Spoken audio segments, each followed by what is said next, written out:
पीढ़ियों को मेरा नमन। आप लोगों पे पूरा भविष्य टिका हुआ है इस देश का। और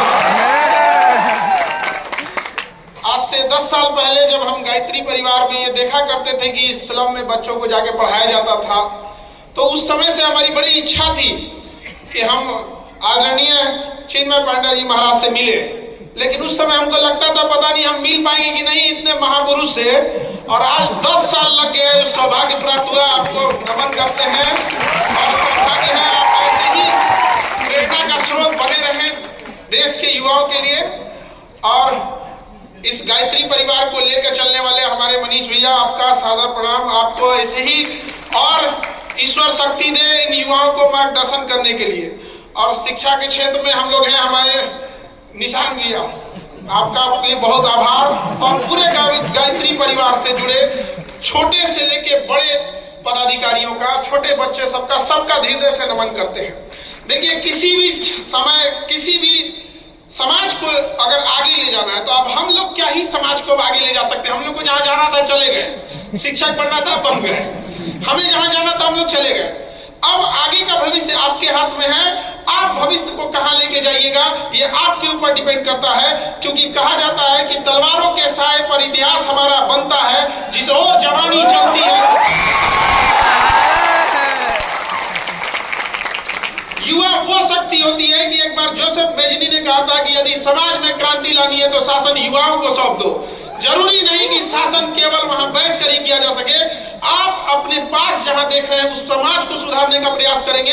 छोटे छोटे कण कण से ही एक बड़ी चीजों का निर्माण होता है। तो युवा जो होती है इकाई होती है समाज की। किसी भी जगह के युवाओं को देख के आप वहां का अंदाजा लगा सकते हैं। लेकिन अभी के दौर में युवाओं को डिरेल ज्यादा हो रहे हैं, अपने रास्ते से भटक जा रहे हैं। उन्हें पढ़ने के लिए भेजिए, वो मोबाइल में लग जा रहे हैं, कहीं फोन पे बतियाने लग रहे हैं, लाल पीला हरा करने लग रहे हैं। ये सब करने से कोई फायदा नहीं होने वाला है। मन लगा के पढ़ाई कीजिए। अगर कोई पसंद भी आ गया तो नौकरी लेके सीधे माता पिता से बात कीजिए।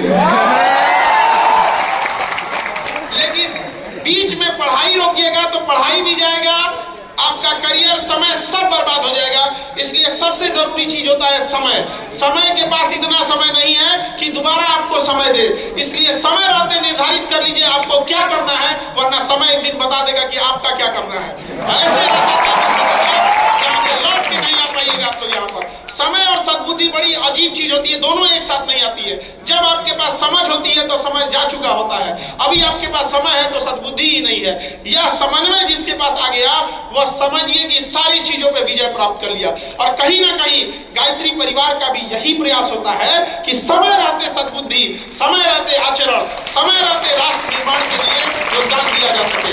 ऐसे नहीं है यहाँ मंच पर जितने गणमान्य उपस्थित हैं सब अपने अपने क्षेत्र में हैं। कहीं ना कहीं उन्हें इस राष्ट्र, इस समाज से प्रेम था, तभी वो लोग इस प्रयास में लगे रहते हैं कि गांव गांव से बच्चों को लाया जा सके और एक अच्छा भारत का भविष्य लिखा जा सके। वह भारत की कल्पना ही नहीं कर सकते हैं जहां युवाओं का भविष्य खराब हो। अगर युवाओं का भविष्य सुधरेगा तो ही भारत का निर्माण होगा। आप सोचिए कितना दुर्भाग्य है इस देश पर कि हमारे यहाँ जैसे हम एक तो कह देते हैं कि पूरी दुनिया में हमारे यहाँ शादी विवाह का एक पवित्र बंधन है, 7 जन्म का साथ होता है और ऐसी कहीं भी परंपराएं नहीं होती है। लेकिन इसी समाज के ऊपर एक दहेज नाम का कलंक है कि नहीं है यहाँ पर, तो वो किसको खत्म करना होगा। आप यंग जनरेशन जिस दिन आएंगे और ये कहेंगे